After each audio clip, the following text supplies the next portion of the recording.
CFR Network, CFR News, Shalom, Balance, Righteousness, all good day, good night. Wassalam, Niha, Ola, all of the universal greetings. Kept the build hella local today. I got a Birmingham native with me. Pioneer in this here game. Malik MD7, formerly of Moorish Delta 7. Welcome to the broadcast, sibling. What's happening? I'm good, man. I'm just here. Positive, still out here. You know what I mean? Still grafting. You know what I mean? Still looking my age. You heard? Not looking younger, just being healthy and just, you know what I mean? Just soaking in the culture and giving back. That's all I'm doing. And most importantly, sibling, living. You heard me? Mm. The last couple months, almost coming up to 2 years, has been a kind of tumultuous time for a lot of people and individuals. So I thought, no better place to start off. How have you been able to navigate through this year zombie apocalypse, sibling, and maintain yourself? It was kind of easy. It was all right for me still. A lot of my family live local. And I work traveling anyway.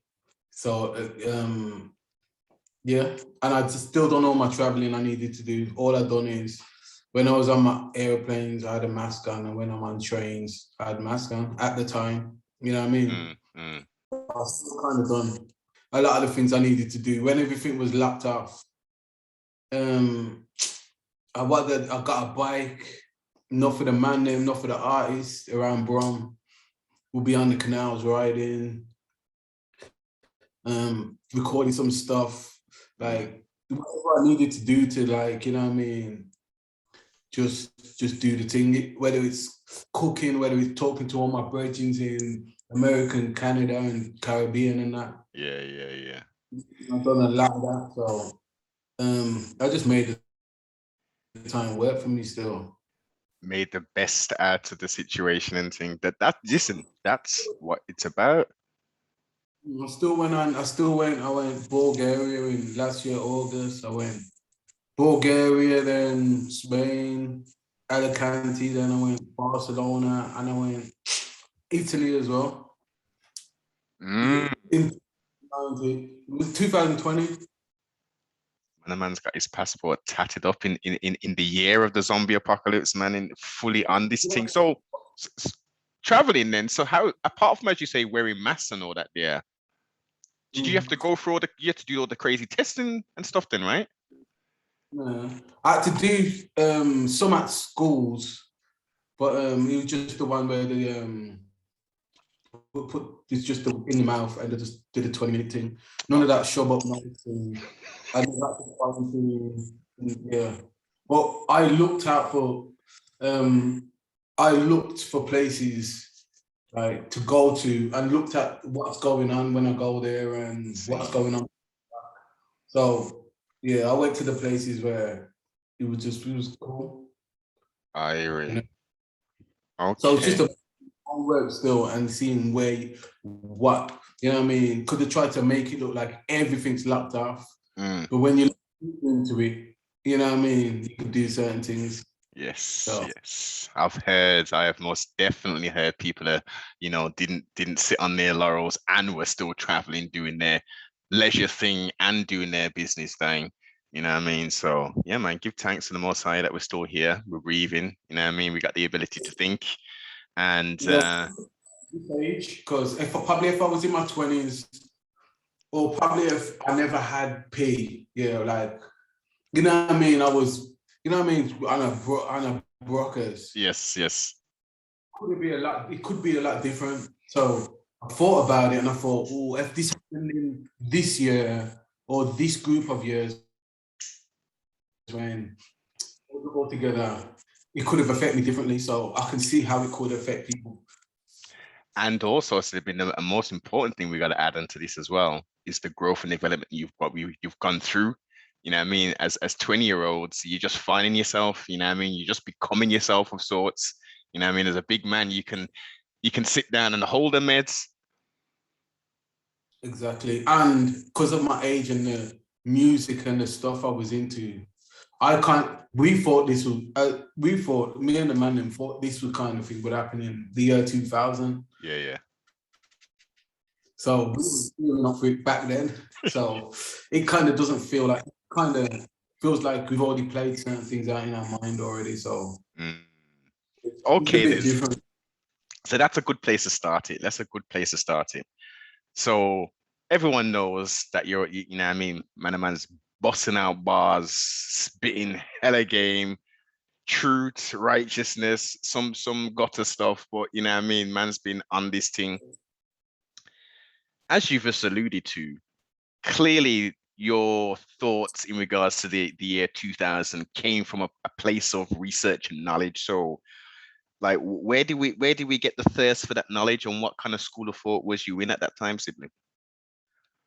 Oh, well, this is from like the 90s. This is coming up in the family I came up in, where like, it wasn't like an over political family, but I knew as a child, I knew Mandela was locked up in for you know what I mean. I knew South Africa was the baddies basically as a kid. Yeah. Like I knew Malcolm X was a hero as a kid. I knew those certain things as a kid. So yeah, and I was very with like Jamaican culture, and my family was all into music a lot. So my uncle was into blues music. My older cousin, he was actually the one who fed me all my hip hop because he's like 5 years older. When he's getting all the tunes from NWA, from Big Daddy, from as a kid, I remember like he had NWA, Big Daddy Kane, and all that, those people. And then I had access to all the music in the house, so I can go in any if all the records are together, and I could just play anybody's record, just put it in my Walkman. If they'll get a new Walkman, I'll get the old one, taped up headphones. I'll be playing it.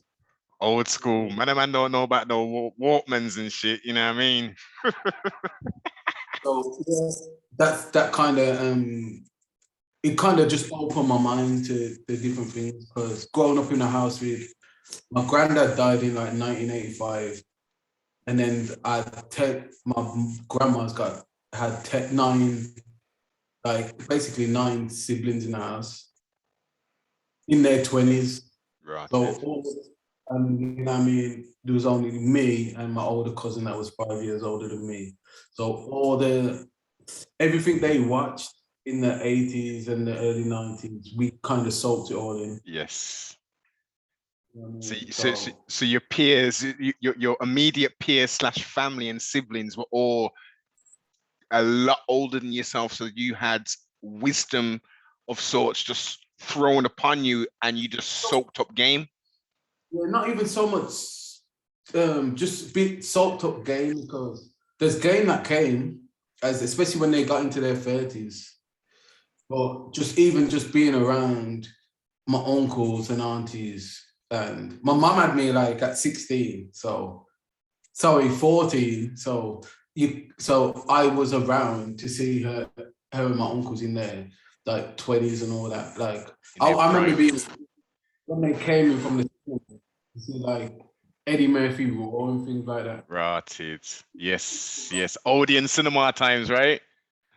And then them coming in from like concerts like Public Enemy, and I'm like too young to go, like 8 years old. I'm like, how was it? What happened? You know what I mean? And I was fully like engulfed in the culture of the music and politically for, you know what I mean? For especially Black UK, Black American, and Black Caribbean, especially Jamaica. Like what was like whatever we was going on with, I was kind of looking into from a kid. I was just exposed to everything like that. So on a spiritual side, or on a religious side, what was the household? My house wasn't really religious, you know. We used to go to church back.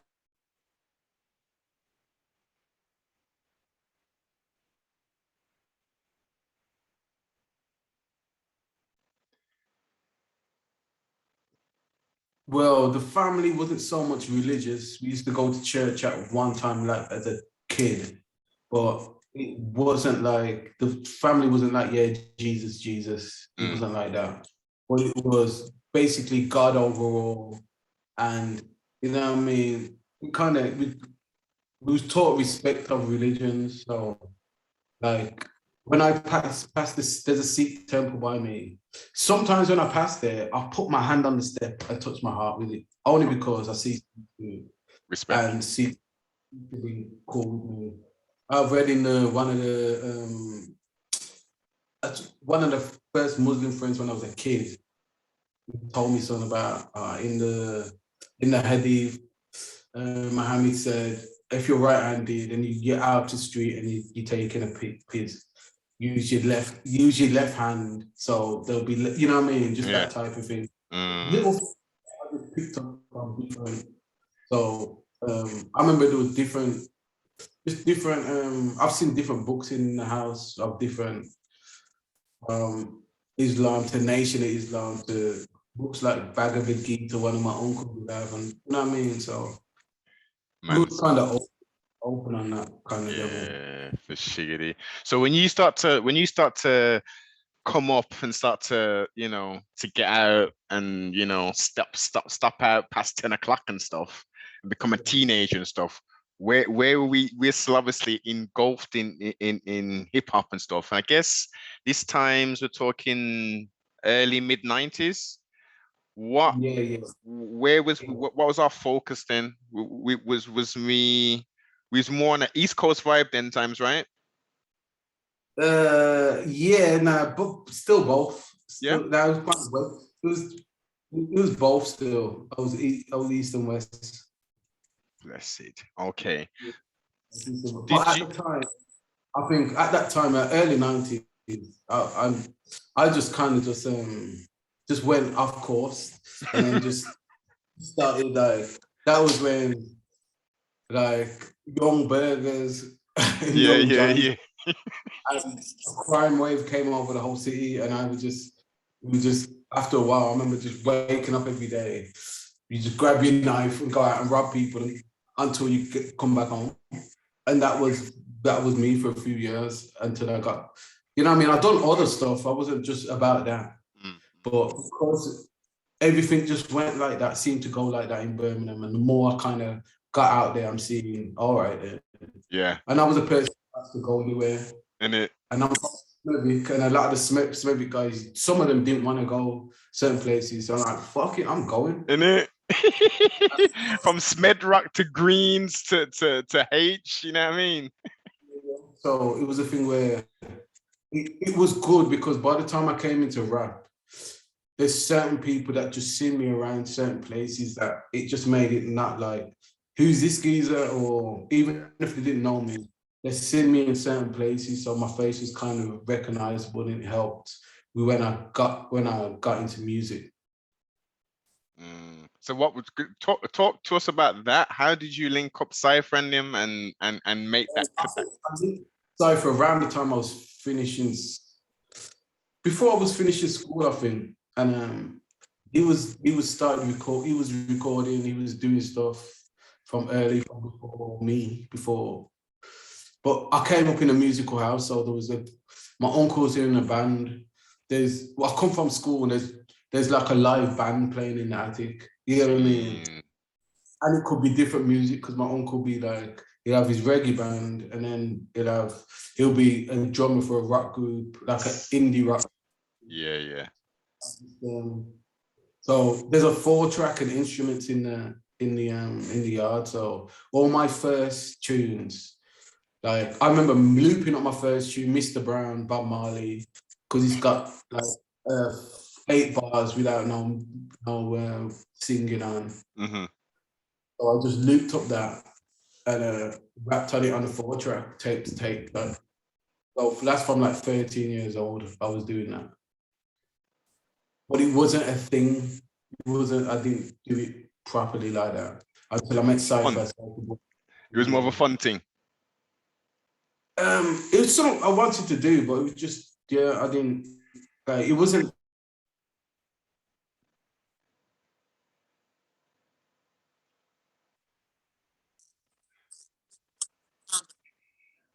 Well, I kind of started at, I would say, 13, because my family, I got from a musical family, loads of different records in the house, different types of music. And two of my uncles, three of my uncles actually was in a band. They had their reggae band, and my main uncle who done music, he was a drummer for an indie rock band. He had his own reggae band, so there'd be the rehearsals in the house. You know what I mean? When I come from school, I hear music. Saturdays, I wake up and hear drumming and all that kind of stuff. So the equipment's there. They had a 4-track where it had you could basically record on different channels, and it had 2 tape players. So and a record player on top.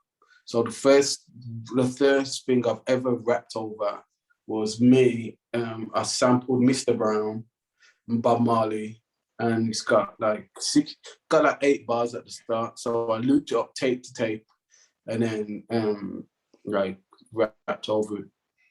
And fast forward a few years later, that's when I met Cypher, and I had a certain little skills that I sharpened up in the house. But I was kind of groomed for it, because my older cousin that was 5 years older, he hung with DJ Kingston and a lot of the Birmingham mob and the group of DJs that was in Birmingham. So there is their age, yeah. And they're keeping beer record. All the records are at my yard. Like, I was at the yard I grew up in. So every hip hop album that comes out, most of them between 1992 to about, say, 93 till about 98 or something like that, or 97.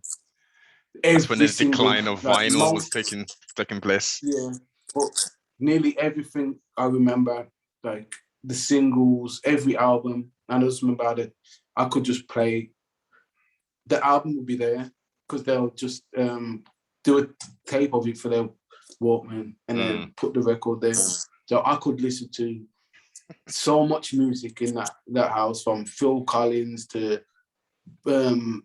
you know what I mean, some blues music, B.B. King. I could listen to whatever.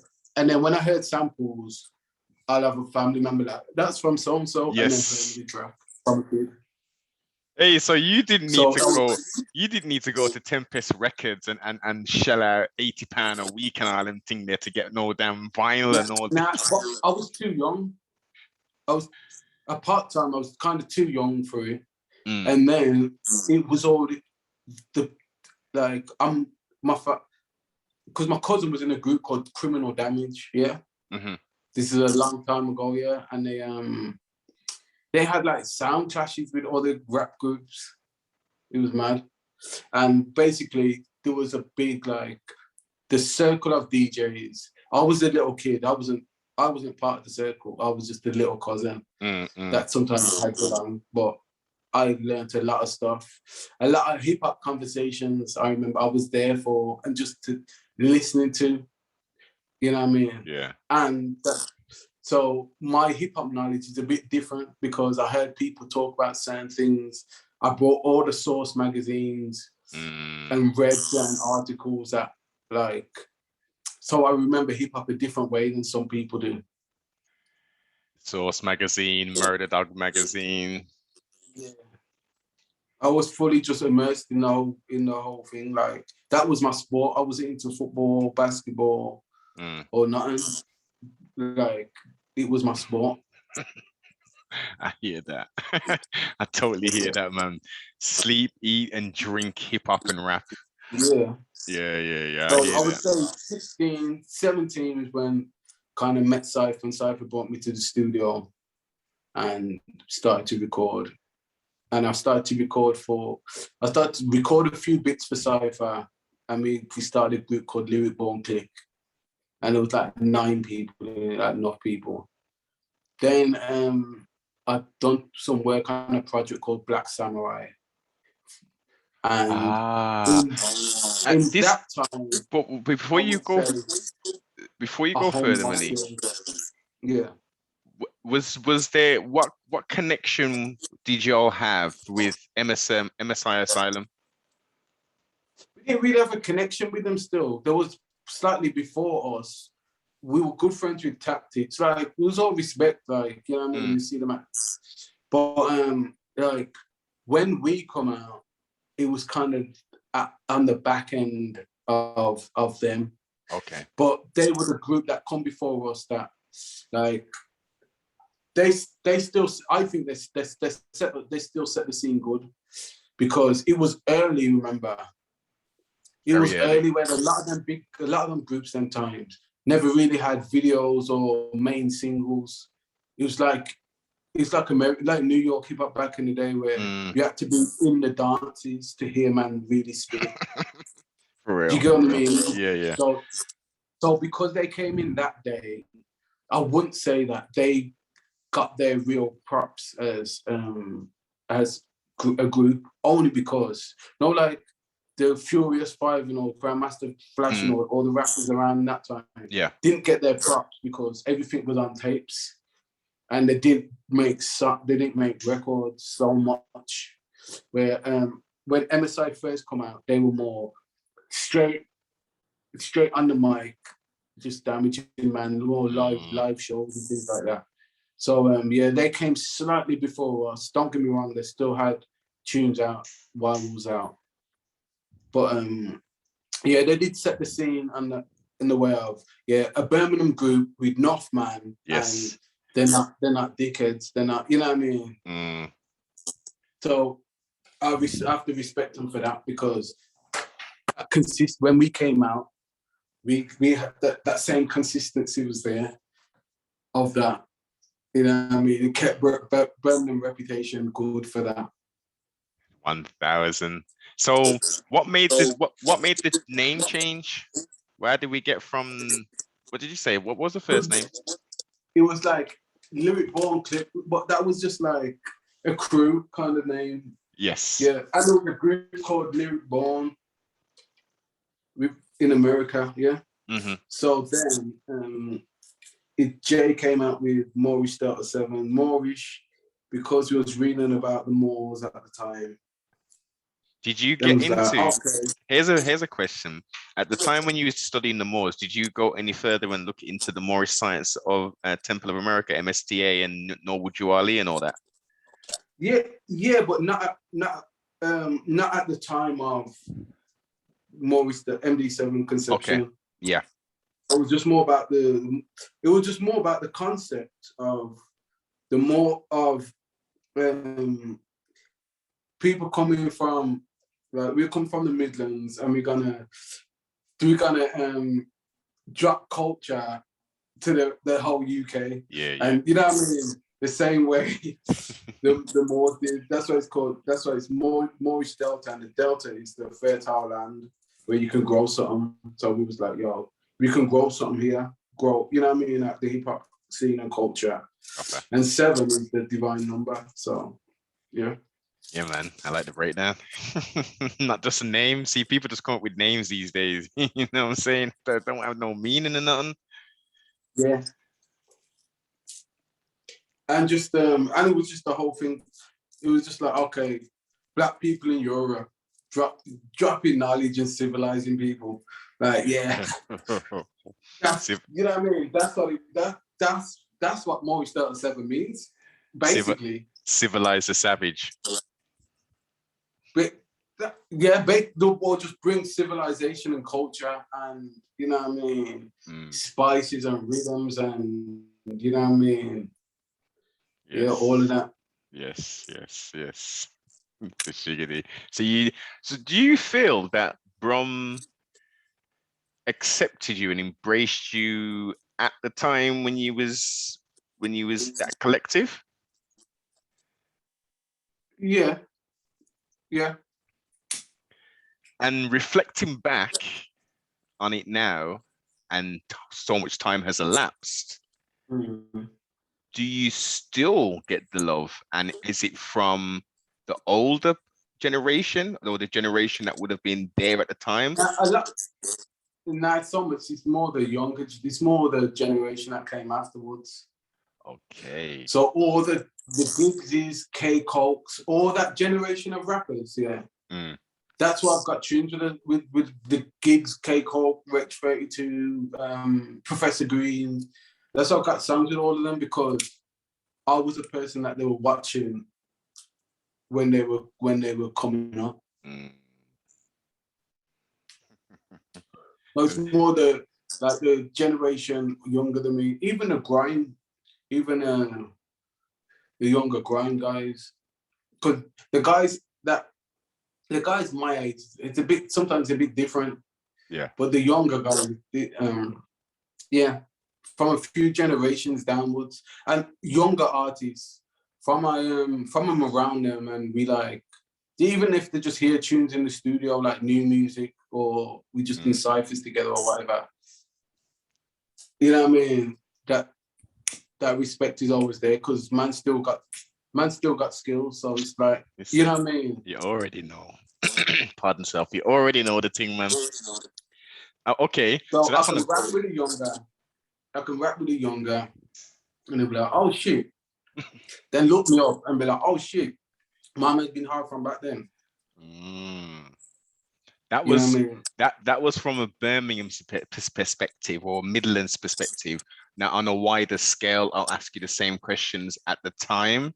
How was you received on a more a national level? Oh, London was on it. Yeah, London was on it the most. That's good to hear, man. That's good to hear. Yeah, London was on it the most. We had just beer shows down. Like, well, everything's down there, isn't it? So yes, we're down there all the time. And okay, so again, with now, because I have seen a lot of people mention rap, you know, when they say, oh, you know, who UK rappers, and I always smile when they say Malik MD7. How much of an influence do you think you've had on this UK scene? Because everyone always talks about London and shit, but they don't really talk about Brum. Yeah, they don't talk about Brum influence. Yeah, I've had an influence to a degree, definitely, especially with silent screams.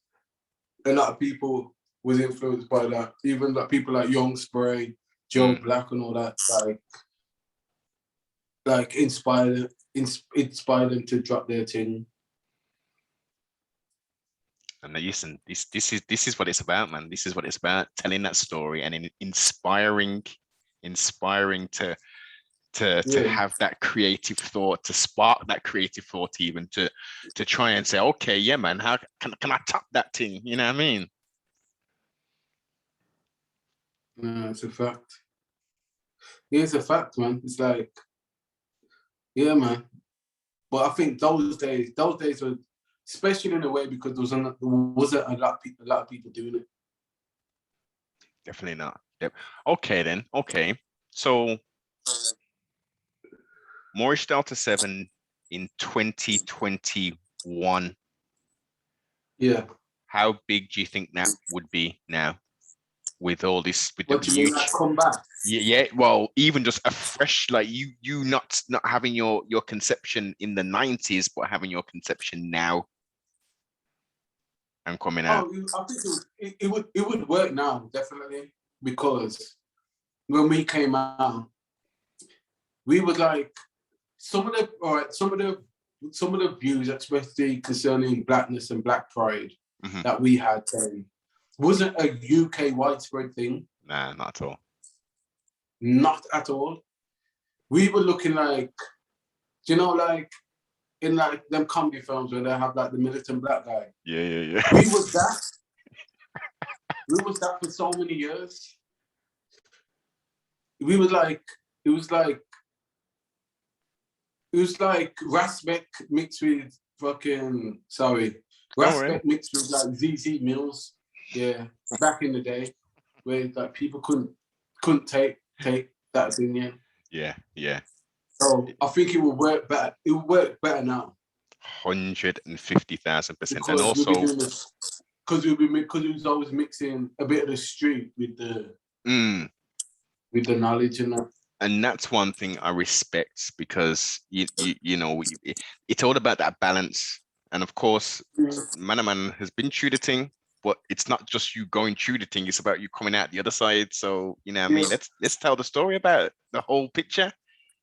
And I'm also a circumstance as well when it comes to like certain, like me getting into crime and things like that. So I don't look at it like, yeah, I'm a gangster. I'm more see it as like, because of these options, because I didn't see options and this and that, and you know what I mean, even the peer pressure and what was happening in the city, you know what I mean, and how I saw myself as a person, like what I could be, that, you know what I mean, all of those kind of things. I'm glad I didn't know I could be, we didn't know we could be what we could be like we are now, you know what I mean? Excellent point. And I'm glad you used the term options and circumstances, because that's ultimately what it's about. You know what I mean? We are not necessarily. Look at Wu-Tang. I watched the miniseries here, and even just their life stories. They were just like guys selling drugs, yeah, because that was the main, like one of the main options.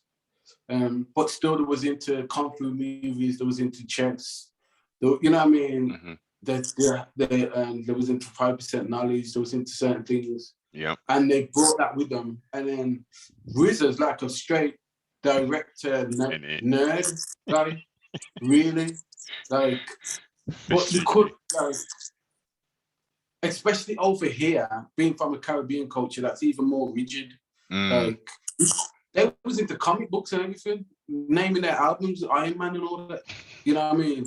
Where our culture was more rigid, like you do anything out the norm and you looked at it as a weirdo. Yes, for being different. So I think that now I speak to people all around the world. One thing I've noticed, because I spent a lot of time in America, more the South. I didn't so much like New York. It reminded me of the UK more. Yeah, man. It's just like the UK, man. When I touched down in Brooklyn for the first time, sibling, I thought, and I started building with the people them, I thought, yo, this is just like Brum. Yeah. So, but the South is different, like the Southern hospitality, and they've got a lot of, like, one thing I rate them for out there, like, you chat to a gal and she'll just be like, yeah, I'll do hiking or a bike. They'll have a hobby that they do, something different, something that could be considered nerdy or whatever, but those things are good things to have. Having, just being into different stuff, opening your mind to different things. And I think that especially in the 90s, we come from a culture where you couldn't even wear pink. You wore pink top, and your sexuality was questioned. Facts. That's 100% facts, man. Like, if you wear something the wrong size, your sexuality is questioned. Like, you know what I mean? Like, we came from more of a rigid culture. So, you know what I mean? Now we kind of opening up more. I think more youth would, hopefully more youth to see that they've got choices to be different things as people. Yes, options. With the rise of social media and technology, people are blatantly seeing other options rather than doing the quote unquote same old. You know, there's this crypto thing that the whole heap of youths I'm hearing are jumping on, which is excellent. Trust me, that bubble won't get popped very soon, and they can bubble and flourish. Exactly. As you've highlighted, experiences, man. Experience is one of the best things we can have. Putting yourself in uncomfortable situations sometimes is a good thing to kind of learn and build yourself as a better character and person. Yeah. And that's what it's kind of all about, really. 1000%. So you did a tour down south, and I know you've been to Texas a few times, right? Yeah. So where did we go? Texas. We went what? Austin. So I've done South by Southwest. The first time was to perform. The second time was just to speak on the panel about like UK culture. Right. And I've done that twice in Atlanta as well.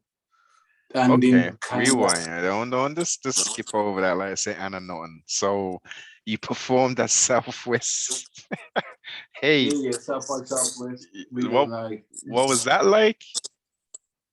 that was crazy, man. That was live still. That was live. South by Southwest is like a week musical carnival on like a big road, like a big strip, and all the clubs, all the venues on that road are got live acts in there, and then they'll have like a big like part where enough people can do the big stage. Yeah, yeah, yeah. Okay, But so yeah, South by Southwest is sick. Like I'll tell anybody to go there. I'll tell anybody to go to the South as well. I really like um being Caribbean is probably like I felt like it's got the I went there with even rest in peace Ty. I went with Ty Logic. okay. Yeah, and we went out there, and there was a few of us. There were like 10 of us. The DJ, Missy Brown, and a few of us, like 10, 11 of us. And it's like we had a really good experience. Like the hospitality, Yeah, yeah. like people say good morning. Like me walking to the shop in the morning, everybody who passed me says good morning. Mm. We As stayed in the neighborhood. Even all the police in that like was Gwinnett County. Everybody was, even the police were black. That's nice. Unusual to Yeah, see. it was like it was a good experience. There was in Decatur, and yeah, it was kind of in the hood, but yeah, the Yeah, Southern hospitality. So I brought some of that back with me, so to try to keep that going. definite. Listen, as you say, Southern hospitality, there's nothing better than it. As soon as you cross that line, as you say, you walk in and it's total strangers. Good day, Yeah, how yeah, you doing? You know, and they hear yeah. your It's to the point accents. where it takes getting used to as an English person. Definitely. I mean, Yeah. coming up, don't you recall coming up, people were a lot more friendlier. Yeah, definitely. You know what I People are mean? a bit friendly up north. Like I was in Cardiff. I just come from Cardiff, and out there, like in Wales, Welsh people are friendlier than British people. Oh yeah, yeah. 100%. 100%. You know what I mean? You can get some strange bunch, but generally they are all pretty friendly, man. Yeah, on a general scale, like yeah. So that's why London's like New York to me, because you can't just chat to like London's the worst for that. Like you don't want to ask for directions. Listen, I learned that the hard way when I had to do business down there way in the late 90s, early thousands. I went down on the train and I didn't know where the hell I was going. I tried to ask two people and they didn't even look at me, man. They didn't even look at me. They just went straight past. I thought, okay, I'm clearly gonna have to ask some staff person to try and get me some assistance, man, because I was lost. Mm, yeah, man. But yeah. So I went over there and spoke about UK culture. So for me, like I want to in time be like more an ambassador for UK culture worldwide. That's what I'm trying to be. I like the sound of that. Yeah, So what does that because encompass? Because that's what people can be asking. They're coming, what does he say, Malik said? it's mostly about explaining how we got here in a 3 dimensional context of from I'm talking mainly from the Windrush and how things change through like from Nottingham Hill Carnival, the events Yes. like the new Crossfire that started the Mm, Nottingham Carnival, the conditions that we stayed in, yeah. the riots in the 80s, Yeah. you know what I mean, Smiley culture, Tipper Irie, and Mm, all like the Rude Boy generation and our uncles and fathers generation over here. yes. Like those are important blocks to who we are that don't get highlighted or even looked at is on the same timeline as us. Where in America, they see like Rich and Alpo and all them, they see as like the generation before them. Mm-hmm. So if you're like, whether if you're, I don't know, you need to download one. If you're a conscious brother, you've got they'll look at people who was probably on the same block as them, doing a similar thing as the people who come before me, then the people who come before me in the 70s, and they know what they look like and dress like and what music they listen to and what cars they drove. They know all of that through movies, through documentaries, and so they've got a good picture. So we need to paint the picture first for ourselves, so we know how we got here. Yeah.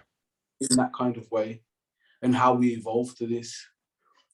That's why we mainly UK people mainly listen to now Afro beats, but before it was before Afro beats, it was mainly Caribbean and American and UK music. But first time it was Caribbean and American music. Yeah. Then the UK came, then more the African music came, and more worldwide music, South America, the rest of the Caribbean and all that. Yeah.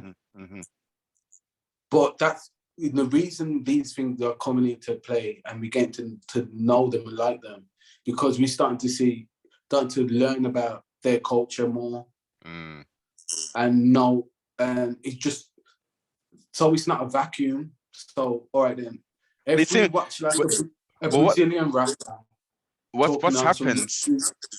Sorry to cut you build there. Let me just add this part in. What's happened is, especially with the Afrobeat side, they have clearly embraced the dancehall and reggae sides and incorporated it into their thing. And then now we, as the third, fourth, fifth, sixth generation Afro-Caribbean people, we're now hearing the Afro-Caribbean dancehall kind of vibe with it, and we're like, oh, okay. Oh, well, my brethren's, you know what I mean? He's Nigerian, and yeah, you know what I mean?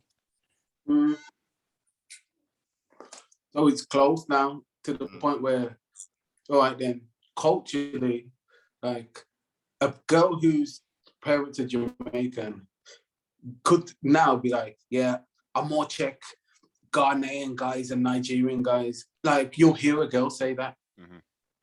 In the 90s, especially in Birmingham, like, that wasn't said. Nah, not at all. Well, and also, Malik, we didn't in the early, even to the mid 90s, there wasn't an influx of West Africans here. Not in Birmingham, definitely. I remember a Somalian guy named Sammy, in the 90s, and if he wasn't the only Somalian in Birmingham. To everybody, he was Somalian Sammy. Yeah. Like, now that wouldn't be a thing. Not at all.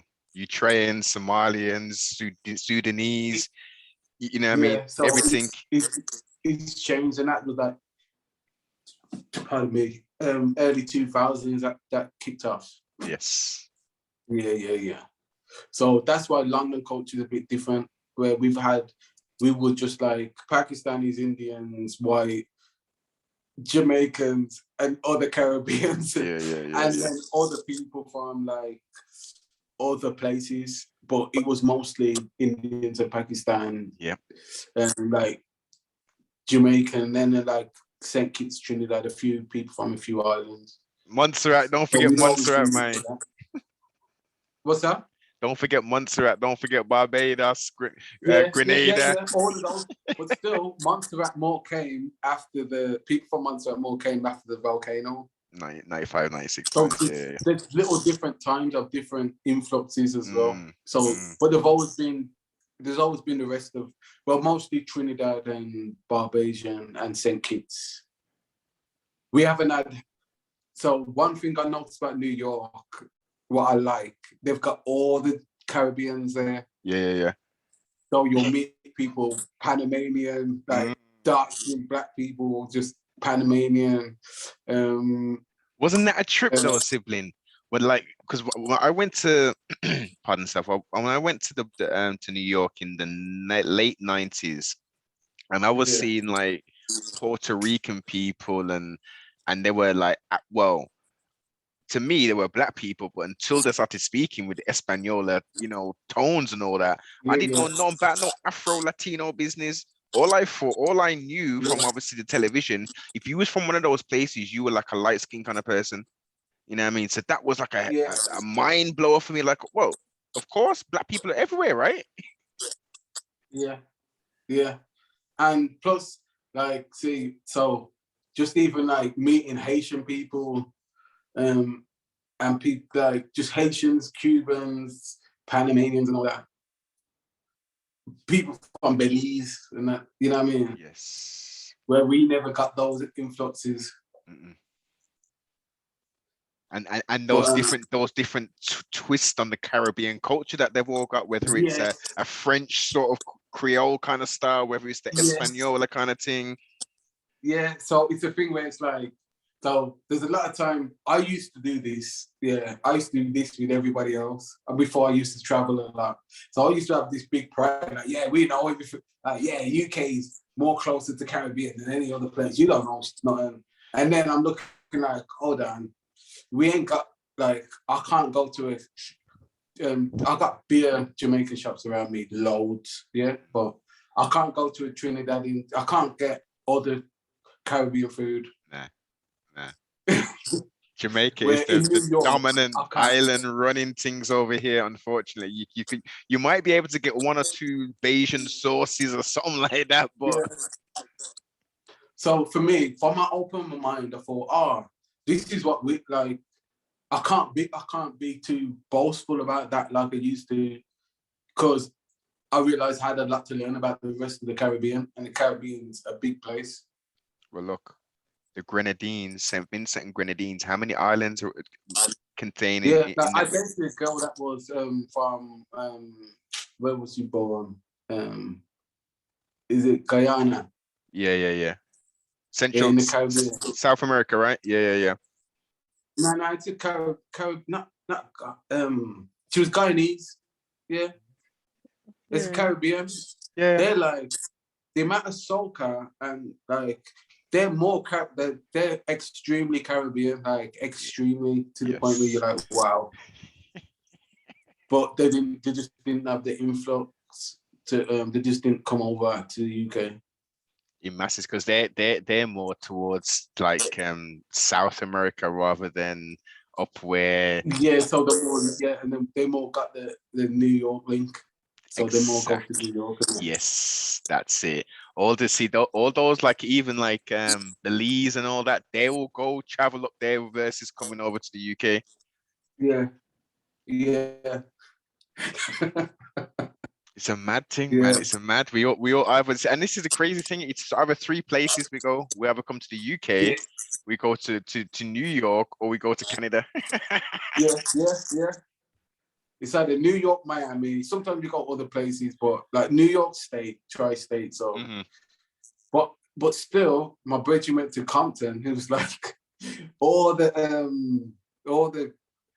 like Crenshaw Mafia Crips, they're all Jamaican now. Serious?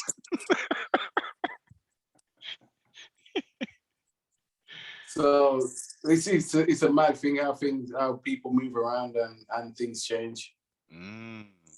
And obviously Zopan's running things down over there on the other side on the East Coast. Listen, Haitian people, I remember I met one Haitian guy at Southwest with his crew.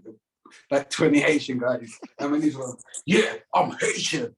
It's like I could see, like just in his face, like you know what I mean. I was like, okay, man had his flag waving, everything like. Haitians are proud, man, and I love it. I love to see that, because they've been oppressed, man. They've been oppressed, and they are the shining light for the Caribbean in regards to liberation. Yes. So you know what I mean? No matter how much, you know what I mean? Don't get me wrong when it comes to music and things like that. Jamaica was running, but when it comes to revolution, But look, as you already know, Malik, Jamaica already played a part in it as well, because Bookman was Jamaican. Yeah. You know what I mean? It was a conglomeration, because it was a Jamaican. I'm sure there was a Bayesian brother as well, possibly, or sister. But there was a few other people then from different islands that then came to IET to bring forth that wonderful triumph that nobody else was able to do. And not just what was it? It was the French. Was it French and Spanish that they defeated? Yeah. Come on, man. So it's like you have to give them their salute, son. 100%. 100%. It's interesting and a wonderful time to be alive, sibling, in the Gregorian year of 2021, almost going to be 2022. I think because of the black dysphoria has really coming together. One thing I love Instagram for is this: I follow a lot of people around the world who and I'm seeing them travel to different places and go to different black communities, and that's just something that I do. And I like to see all the similarities. You know what I mean? Yes. Not the differences, but the commonalities. Yes. You know what I mean? There's certain people who like to look at the differences and really, really like wallow on the differences to the point where I remember Charlemagne, Daniel Kaluuya was on the Breakfast Club, sick interview, probably his best interview. Charlemagne was asking some really good questions, and he said, "What do you think about people in the States who have got something negative to say about whatever?" Yeah, and I noticed, I saw that on so many British blogs, just that part, and all the other beautiful parts in that interview it wasn't important enough. Nobody talked about it. Clickbait, so, isn't it? You know what I mean? People are focusing on the differences and not focusing on the things that bring us together. And it all depends on your personality.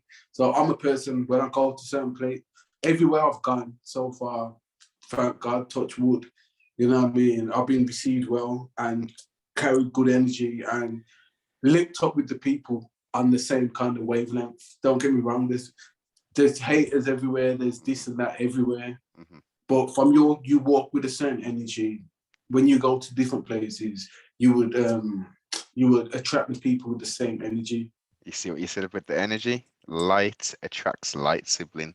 You know what I mean? Yeah. So the longer we are in this walk, we generally don't necessarily have bad days. We may have 1 or 2 challenges per day, but generally we have a good day because, you know, we're walking in, let's use the phrase, we're walking in truth, and we're comfortable within ourself.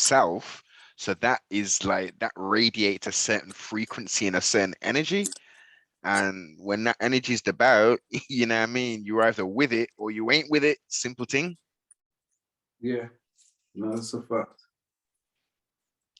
Forward motion, man. Forward motion, growth and development. Each one teach 12. So let's get into present tense, sibling. What's on the horizon, man? What we got planned future wise? Well, I got a EP coming with Sonny Jim in the works. I'm gonna give more information about that as we get closer. Yeah. But there's gonna be material dropped. At the moment, I'm working with a company called Connect Futures, and I'm basically working with a company, another company called St. Giles Trust, who employ like ex-criminals, ex-prisoners, but people who were serious, basically. Okay. Who could have done 15 years, 20 years, you know what I mean? Could have gone in from they were 16 years old, you know what I mean? A person who could have, I don't know, you know when a teenager kills another teenager, and they do like the 15 years or whatever. You know what I mean? If that person's got the right mentality, they'll employ that person, and then me and them will go into schools and we'll really break down some stuff to them. You know what I mean? So that's what I'm doing now. So I'm all over the country. I'm in Wales. I'm everywhere. London, Birmingham, Huddersfield, anywhere where there's grooming going on, drug trafficking, anything like that, where people are using young people basically disposable tools for any kind of grooming, whether it's on the internet, paedophilia, drug traffic on it, or even extremism and things like that. Yeah. Which needs to be done, man. That's some real righteous work, sibling. And we get the floor, so we can kind of, depending on the age group, we can kind of break it down how we want to break it down. That's the main thing. Give it to them real.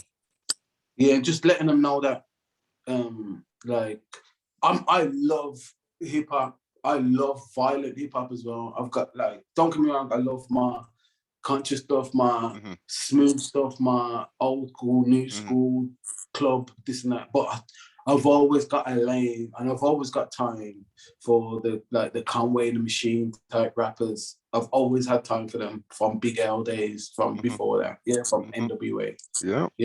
I hear exactly. It's time and place, and you've got the mentality to be able to absorb the information, take it in, take the sounds in, and know that this is just, you know, a audio book. You know what I mean? Yeah. This isn't something I'm going to take in and externalize. So we talk about the whole thing about reality and entertainment. You know what I mean? So we break down those things. And me being a rapper, you know what I mean, and coming from a street rapper kind of background, I can break down them things and let them know about the difference between entertainment and reality. Because I think you can't tell youth, so don't listen to this and that. You got to just let them know what the real is. Exactly. And this is what I have a major problem with a lot of so-called rappers or entertainers, because there's no accountability, man. There's no accountability with the filth that some of these people are putting out. For older minds whose frontal cortex has fully developed and they're past the ages of 26 years of age, then yeah, man. But it's not even that as well. I think it's options as well, because there's a lot of kids in the suburbs, a lot of kids from good backgrounds are fully on that music, but it's not affecting them in the same way, because they see that they don't see that as their reality. And it's entertainment to them. But that's the key. That's the key, though, sibling. Because as you said, there's no, like, where's the value of them actually going out and doing anything like that? Unless they're psychologically not all the way there, then as you say, it is raw entertainment. Yeah, because it's like, and because we're living in environments similar to what they're talking about, so you can see those things and hear about those things, so it relates differently. It's not seen as a different world. Yeah. Where these youths are listening to it, and it's like, this is the world I'm in.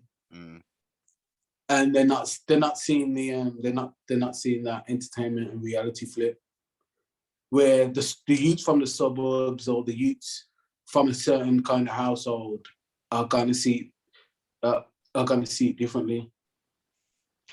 Yeah, 1,000%. It's perception. It's how you've been raised and how strong you are as a person, because the lines can get blurred. You know, coming off the early 90s, listening to, you know, some of the gangster rap, you know, man did want to throw a blue rag in his pocket and stuff. And 100%. Like Mobb Deep probably like helped, like probably added to my criminal record. A lot of people just that infamous album. Just couple Prodigy verses alone. You know what I mean? And even in his book, he was like, when he was in jail, loads of people reading letters saying similar stuff, like yo, he inspired me to bust my gun, like them type of letters. You know what I mean? Yeah. So we started to see that's why he like.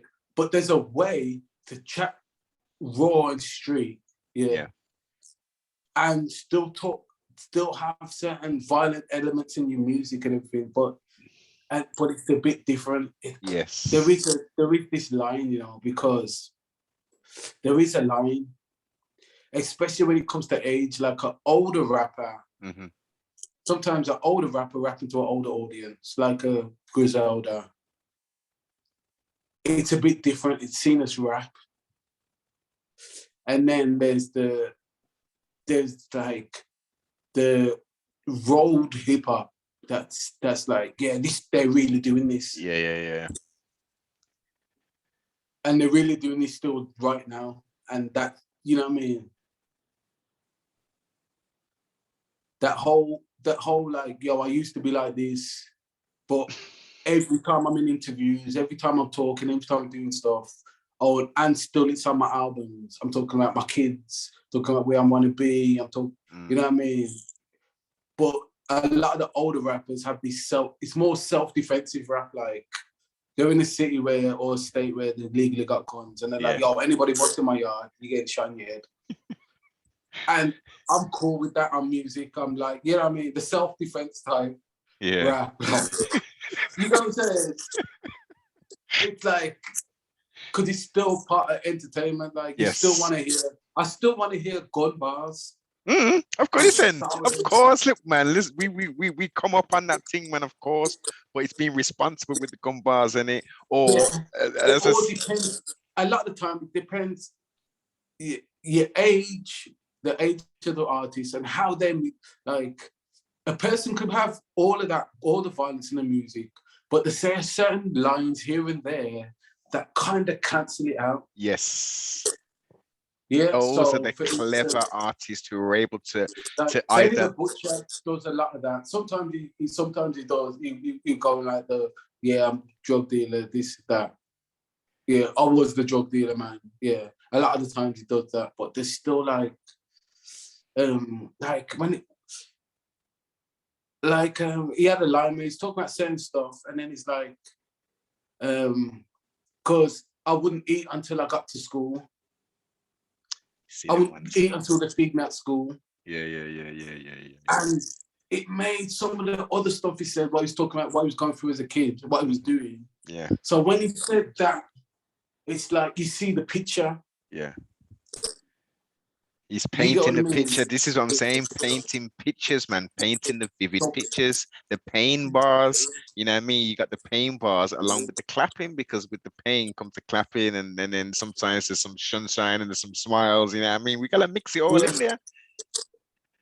That's why it's like, that's why hip hop is slow enough for you to say those things with emotion, where things like drill, because of the speed people rap. Yeah. And it's focused more on the violent element than remorse or any of that. It's so this is actually what I done a few years ago, because I used to do just some one-off work here and there at a youth prison, in Nottingham. So this was a secure unit called Clayfields. And the youths there, some of the youths rapped in that. And so I'll go in there and I'll talk to them. So I'll be there for the day with like a youth, and I'll talk to him for the first half, and we'll just talk. And we'll just write little stuff down. And then the second half of the day, that talk that we had, that real talk we had, he has to do a rap now. And when he writes that rap sounded different to all of his other raps. Because say if he's rapping about, you pick up subject. So say if he's saying he's going to rap about his court date, and what happened in the state court. So I'm asking him, what was the expression on your mom's face like? Yeah. Who else from your family was there? What part made you feel ashamed? So all those parts that people don't like to talk about. Especially in British culture, just in general, the white and the black side. It's like the stiff upper lip thing is not good, So all the realness. So you get all of that out, and then when he writes, he has to put the regret in. He has to say, this, but my mom's face was like this. And when you hear it in the rap, it's like it's his realness, Yeah, and yeah, yeah. it's his regret. And I'll be like, so what do you want to do in the future? This and that. Where do you want to go after this? So near the end of the rap, that's the end off like that. So he can listen to it back himself, and you know what I mean? Because a lot it's therapeutic when you write something and you spit it and you listen it back. But especially if you've got those things where what you want to be is in there, and what you don't want to do again or where you want to go.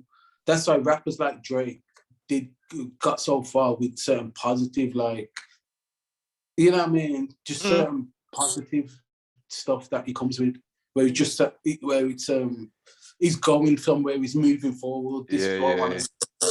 You know what I mean? A lot, especially in the early days.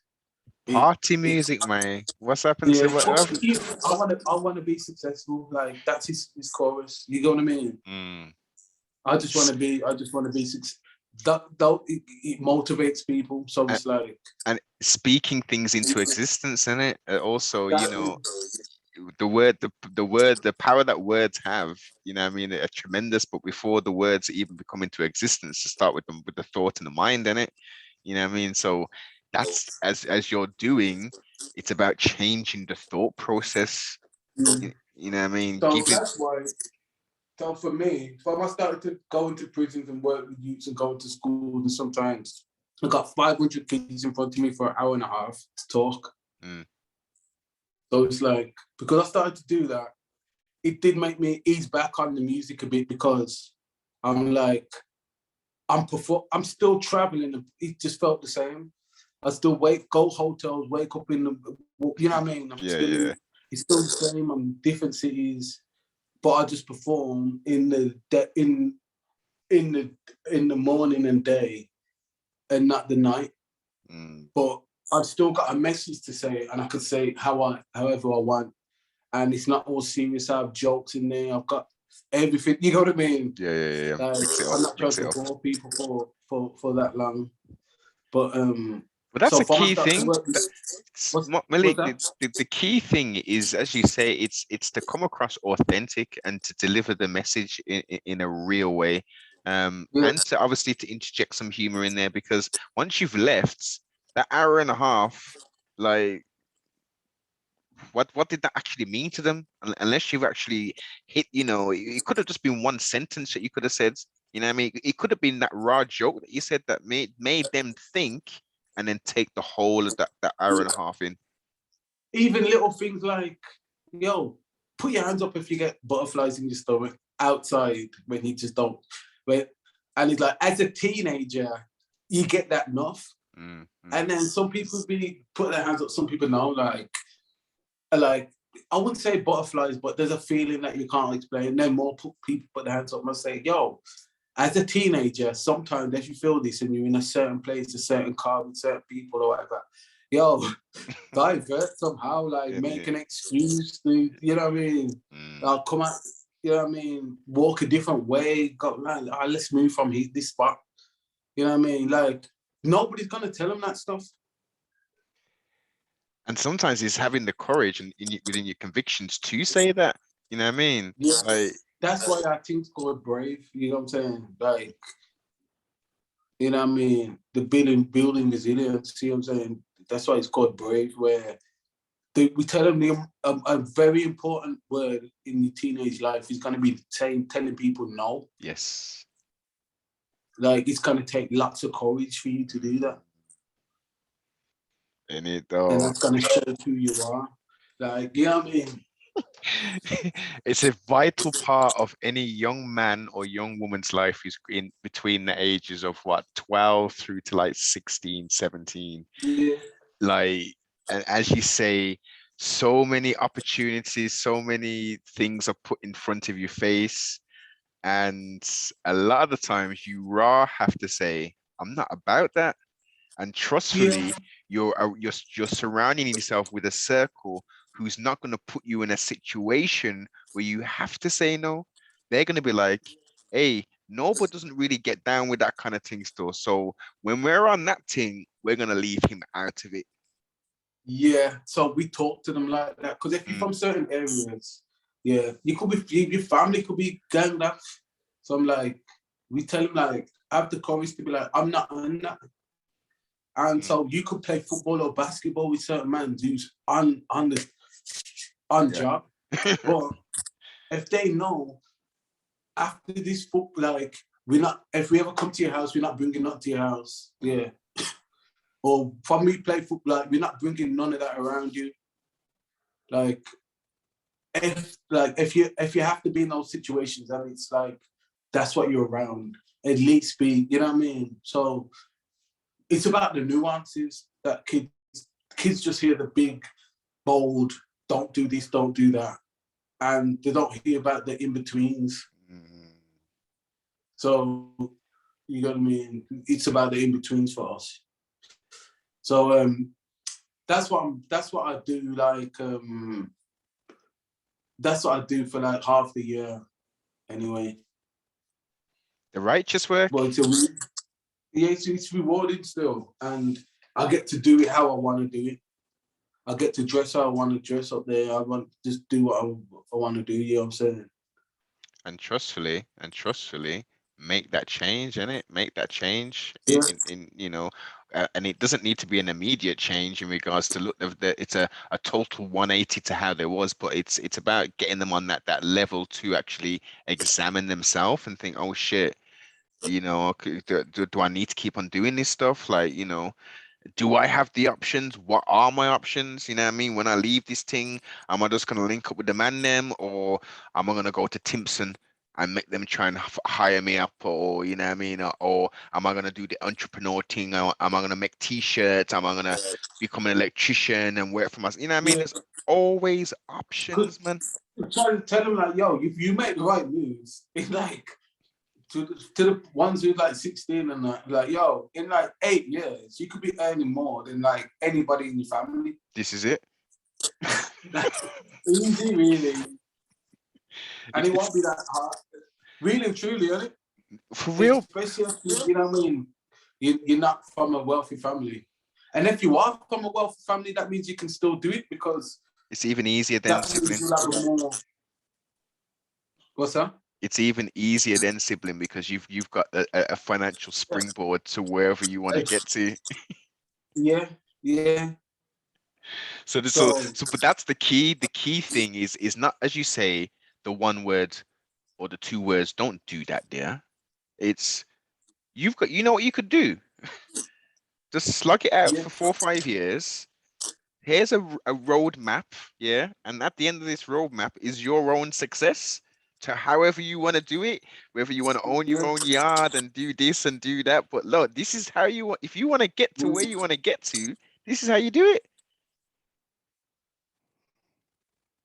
Well, we can show you. We got the keys, we got the directions. All we need is willing. I'm gonna get a drink here. Yeah, no problems. All we need is a willing participant, you know what I mean? A willing body, and a willing mind to be open to the directions that are being given. And then once that instruction is given and you plant those seeds, you know, just water it a little bit and attend to it, and that tree will grow and will bear fruits. Exactly. So yeah, it's about that, but it's a for me, that's what I do half the year. Other times I'm putting together more documentary type stuff. I'm writing a book at the moment. So that's where I'm leading to in the future. Excellent. But it's about spreading UK culture. Like, there's gonna come a time when UK culture is very, very it's gonna happen in my lifetime. So I want to really add to it in the way of letting people know how we came about, and making people get a 3D picture of us politically, spiritually, socially, you know what I mean? Yeah. Culturally, not just one thing. And by doing that, you can cut someone else out from trying to tell our story. Our story. Not his story, but our story. And it like, all right, if a documentary comes around about the streets of Brazil, yeah, and then like a week after, a group from Brazil, a rap group from Brazil, come out and it's just looking at on some Aggie shit.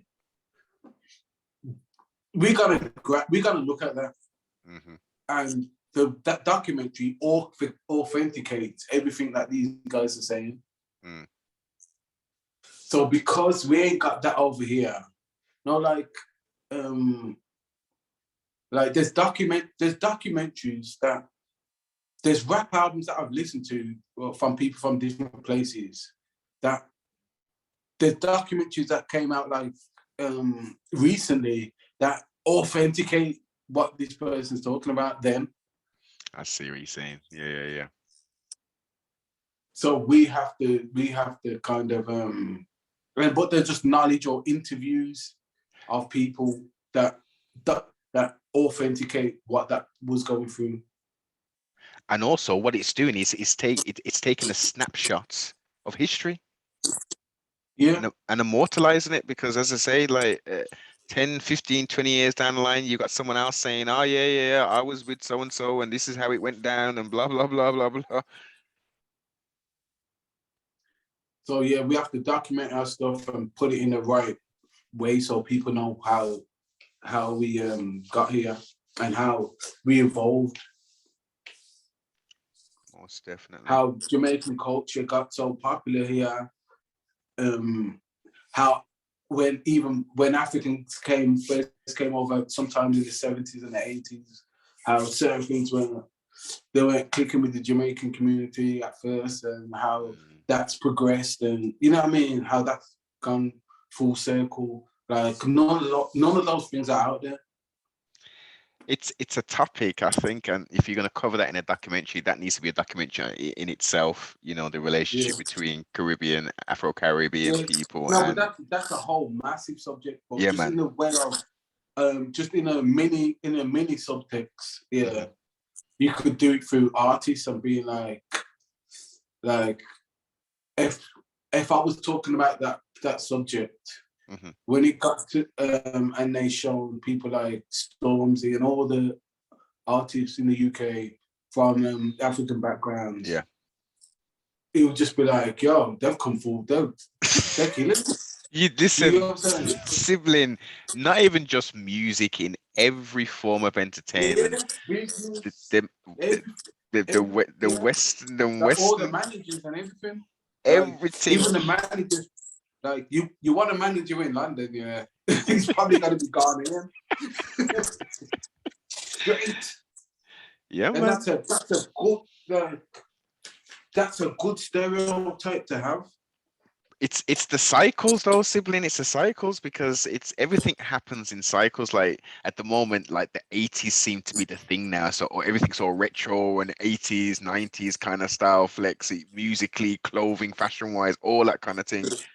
So like, I mean, we were the main breadwinners of sorts. Was the Afro-Caribbeans, like the culture, everything, you know what I mean? That everyone wanted to try and talk Jamaican patois and all this kind of stuff. The dance hall was running, everything was running. It's now the Western continental Africans' time to shine and do their thing, clearly. You know what I mean? Yes. Fully deserved as well. It's those cycles and those times. We gotta embrace it. There's gonna come a time when there's a UK artist or a UK group or a group of UK artists that come up, that they're gonna be the top artists in the world, like at the moment, like the hottest artists, even if they're not the biggest selling in the world.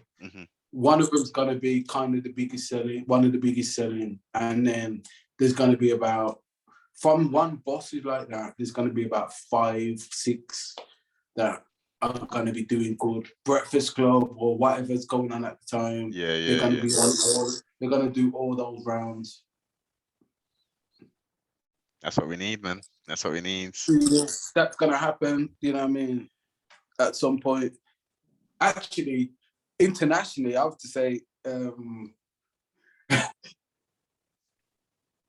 yeah, the and the like the Whiz Kids of, I would say, they've kind of took out. They're probably bigger than. Would you say they're bigger than the Stormzy Skeptors, the Burning Boys and Whiz Kids? Listen, sibling, when it comes to this new stuff, I couldn't tell you, man. I've heard the names and stuff. You know something, that is a conversation though, because that just shows that how big them man are worldwide. Yeah, I fully get exactly what you're saying. Them mans are big, and as I say, I'm not really into the. I don't know. I'm old school, like Shelto, Adidas. I hear the names. Yeah. I only know the main people, like the Whiz Kids, Burner Boys, and them kind of people. But I see the work, and I see how artists from the continent have really pushed it forward. Yes. I like South African house. Like, their house is sick. Like, yeah. There's flavors, man. There's flavors out here.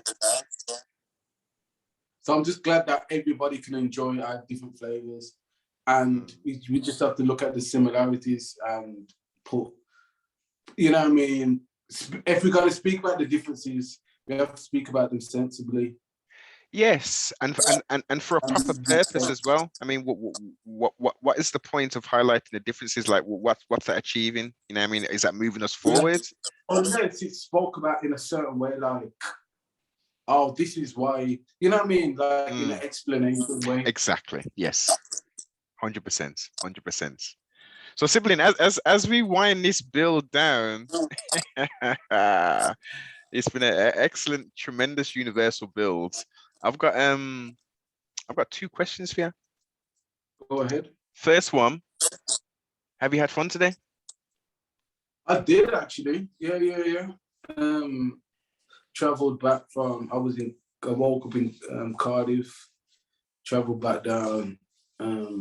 Yeah. Give thanks. Yeah, had a good day, man. Every time, man. Every time. So, tell us who you are, sibling, but don't tell us your name. All right. I'm an artist that was born in Birmingham, UK. I'm Black from an Afro-Caribbean background. Grown up in the 80s. And I took in everything that I saw, from the TV to what I listened to everything, and absorbed it. When I became a teenager, I put a lot of those thoughts and feelings into music, and that was my chosen music, was rap music. And through that, it took me all around the world and made me meet all different types of people, and it's kept me young and given me a good life. Give thanks for the experience, for the times. Yeah, that's me. Loving it. As I say, thoroughly enjoyed the build, sibling. Throughout your social media, you on Twitter as well, all your socials and all that, and I'll make sure I put the links down below in the description. My social media is Malik MD7. That's MALIK MD7, and that's for all my social media except Facebook, and that's Malik Harrison. And that's, yeah. And if you're looking for anything I spoke about professionally, and you can go to Malik Harrison on LinkedIn, and you can see what we do there on the professional level.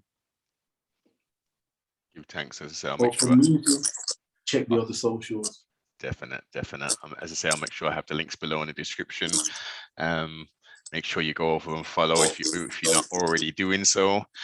On a professional level, get this brother out. he's traveling worldwide and stuff. So, you know, let's get some of this Birmingham culture out, UK culture out, and let's see what it do. Let's see what it do. Respect, my brother. Every time, man. Make sure you like, comment, subscribe, share, tell a friend to tell a friend to tell a brethren to tell a sisterins to jump on the train. Peace. Peace.